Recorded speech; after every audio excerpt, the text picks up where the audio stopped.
Greetings, Algebra 2 students. In the previous section, we learned about imaginary numbers, which are signified by the letter I. And I mentioned that they had um, real-world applications to them, and we will talk about that some today. We also talked about complex numbers, which is a combination of A plus BI, which is a combination of a real value, A, and a combination of an imaginary number, which is some number times I. Okay, so example of a complex number would be 2 plus 3I, would be an example of a complex number. Today we're going to be talking about how you can do some basic arithmetic with the complex numbers, adding, subtracting, multiplying, also dividing. And we will also learn how to divide using the conjugate. Alright, so here we go. First of all, adding and subtracting complex numbers really is a fairly basic thing that you can do. If you have the two complex numbers 6 plus 8i plus 3 plus 2i, what you do, if this were an algebraic equation where if the i's were variables, you would combine the like terms and you would simplify it. Okay, you do a very basic thing, even though remember the letter I is not actually a variable. You still combine like terms. So you combine the real terms, the 6 and the 3, and you combine the imaginary terms, the 8i and the 2i. Okay, so we're taking a look at the 8i and the 2i being like terms and the 6 and the 3 being like terms, and so we are going to combine them. And we're going to take the 6 plus 3 and we'll take the 8i plus 2i and we'll regroup them. So 6 plus 3 equals 9 and the 8i plus 2i will equal 10i. So 6 plus 8i plus 3 plus 2i equals 9 plus 10i, combining like terms. And that's combining that and making it into the simplest form.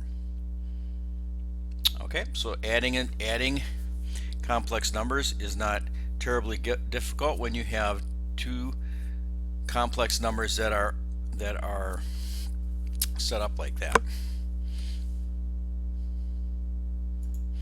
How about if we have two radicals that we need to add together? Remember, if we want to combine radicals in some way, in order to combine them, they have to have the same value underneath the radicand, or they need to have the same radicand, which is the same number underneath the radical sign.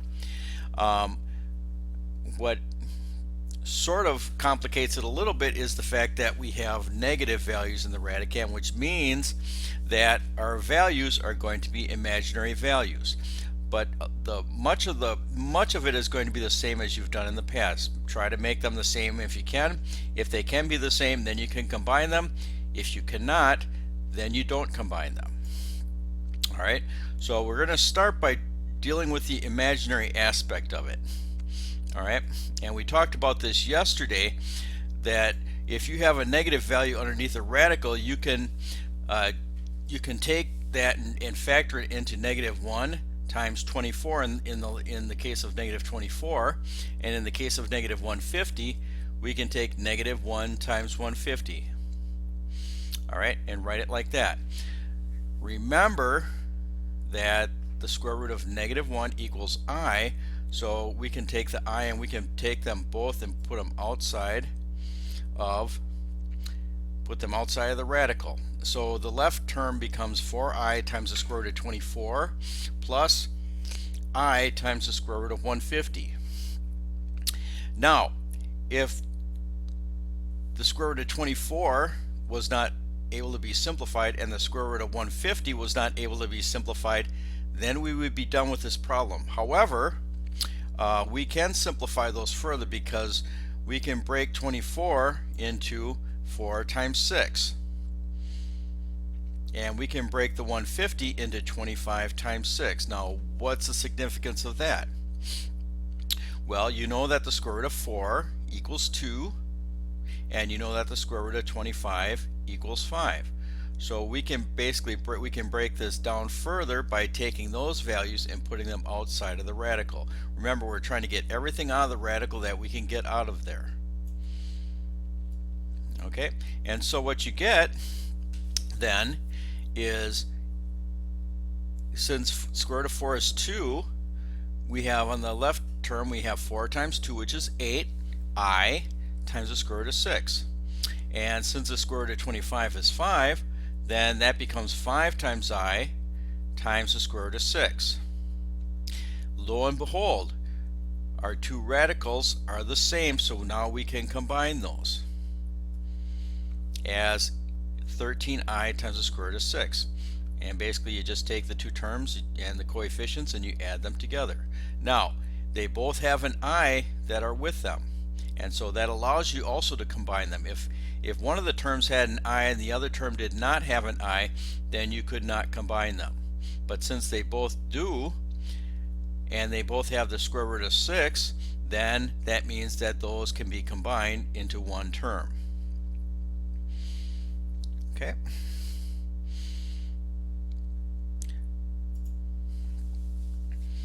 So, how about multiplication? How do we do that? Simplify the square root of negative 18 times the square root of negative 3. All right. We factor out a negative 1 first for both terms. Okay. And so the first one is the square root of negative 1 times 18, and the second one is the square root of negative 1 times 3. All right, and so we bring out the square root of negative 1 equals I, so we bring the i's out, okay, for both of them. All right, and so then we have the square root of 18 times the square root of 3. And the square root of 3 is going to be in simplest form, but we can do something with the square root of 18. We can factor a 9 out, and so we can bring that out of there. And square root of 9 equals 3, so our first term becomes 3i times the square root of 2 times I times the square root of 3. When we are multiplying radicals, the square root of 2 times the square root of 3 is going to equal the square root of 6. All right, and then the I times the I equals I squared, which is 3. Now remember that I squared, from our previous lesson, I squared equals negative 1. And so the positive 3i, or the positive 3 turns into a negative 3, and the I squared actually goes away and becomes negative. And so our final answer to this is negative 3 times the square root of 6.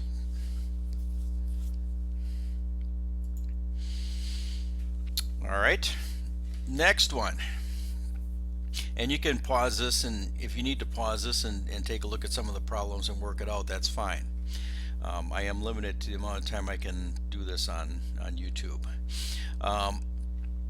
If we are asked to simplify 5 minus 2, we're basically multiplying two complex numbers. We have 5 minus 2i times negative 7 plus 3i. Okay, the way that you are going to do this is by using what you may remember as the FOIL method. You're going to take all terms. You're using a distributive property. You're going to multiply all terms by all terms using the FOIL method: first, outer, inner, last. So when we do that, our first term is negative 35, 5 times negative 7. Our second term is the outer, which is 5 times 3i, which equals 15i. Our third term is going to be negative 2i times negative 7, which is positive 14i. And our final term is going to be negative 2i times 3i, which is negative 6i squared. Now that should look familiar to you from doing polynomials, but it's not really a polynomial. These are complex numbers, but the strategy is kind of the same. All right, and so we combine our like terms, and we get 29i. negative 6i squared. Now remember, I squared equals negative 1.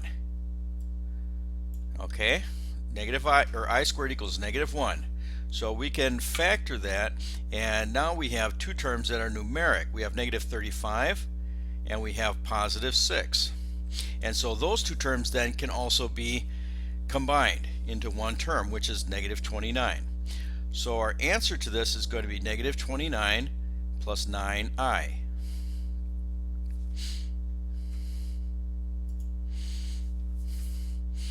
All right, now dividing or fractions, simplifying fractions or dividing becomes a little bit more tricky because we have rules for denominators, as you know from other things.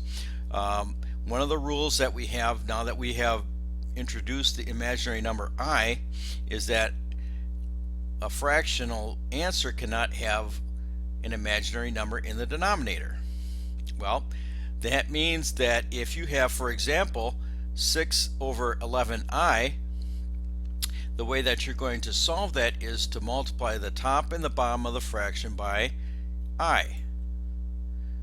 Alright, and so we get something that looks like this. So 6, I'll bring that down a little bit further. 6 over 11i is going to equal 6 over 11i times I over I, which equals I over I equals 1. Any number over itself equals 1, so you can always do that. Alright, what happens when you do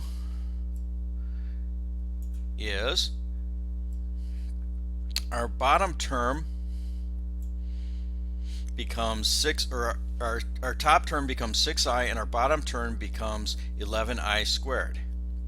Okay, now 11i squared is going to equal 11 times negative 1. Remember, I squared is a good thing to have if we want to get rid of the i's, because I squared equals negative 1, and that's helpful to us. And so our final answer then in simplest form is going to be negative 6i over 11.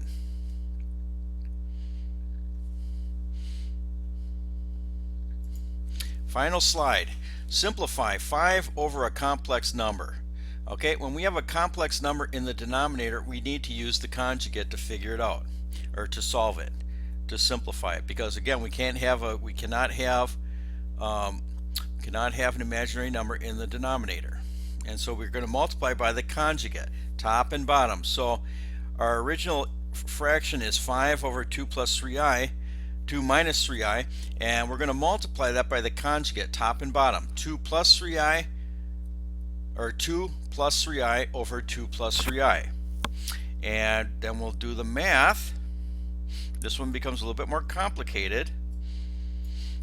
We're going to go, it's going to be 5 times 2 plus 3i on the top, and 2 minus 3i times 2 plus 3i on the bottom. What happens? We get on top, we can use the distributive property, and we have 10 plus 15i. On the bottom, we have FOIL method again. 2 times 2 is 4. Negative 3i times 2 equals negative 6i. 2 times 3i is positive 6i, and then negative 3i times 3i equals negative 9i squared. Alright, now on the bottom, what's going to happen is that our denominators, the I becomes an I squared. Our two I terms will cancel out, which is nice. We want that. And this last term becomes an I squared, which is going to be negative 9 times negative 1, which is going to equal positive 10. Positive 9, excuse me. Okay, so on the bottom we have 4 minus negative 9, which is 4 plus 9, which equals 13. And on the top we have 10 plus 5i. Now that can be written in a number of different ways. In fact, you probably could have left it as 5 times 2 plus 3i. Possibly that would be an okay answer as well. The answer that you're going to need to get will depend on what they ask for in the problem. Okay, so those are some operations that we can do with complex numbers. And if you have any questions about that, check your Brain Honey lesson, and you'll find that there are lots of exercises that you can do to help you with this. And you can feel free to contact me if you have any other questions. Thank you and have a good day.